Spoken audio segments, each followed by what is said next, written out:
அஜித்தை வைத்து சிவா இயக்கும் புதிய படத்தில் தான் நாயகியாக நடிப்பதாக வரும் செய்திகளில் உண்மையில்லை என்று ஹன்சிகா தெரிவித்துள்ளார். என்னை அறிந்தால் படத்திற்கு பிறகு வீரம் படத்தை இயக்கிய சிவாவின் இயக்கத்தில் புதிய படம் நடிக்கிறார் அஜித். இந்த படத்தில் அஜித்தின் ஜோடியாக ஹன்சிகா நடிப்பதாக முதலில் தகவல்கள் வந்தது. ஆனால் இதனை மறுத்துள்ளார் ஹன்சிகா.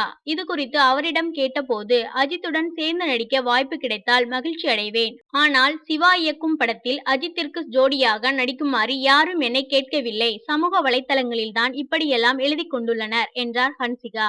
ஹன்சிகா இப்போதைக்கு விஜய்க்கு ஜோடியாக சிம்புதேவன் படத்தில் ஒப்பந்தமாகியுள்ளார். ஜெயம் ரவியுடன் ரோமியோ ஜூலியட், ஆர்யாவுடன் மிக்காமன், விஷாலுடன் ஆம்பள போன்ற படங்களில் படு பிஸியாக நடித்து வருகிறார்.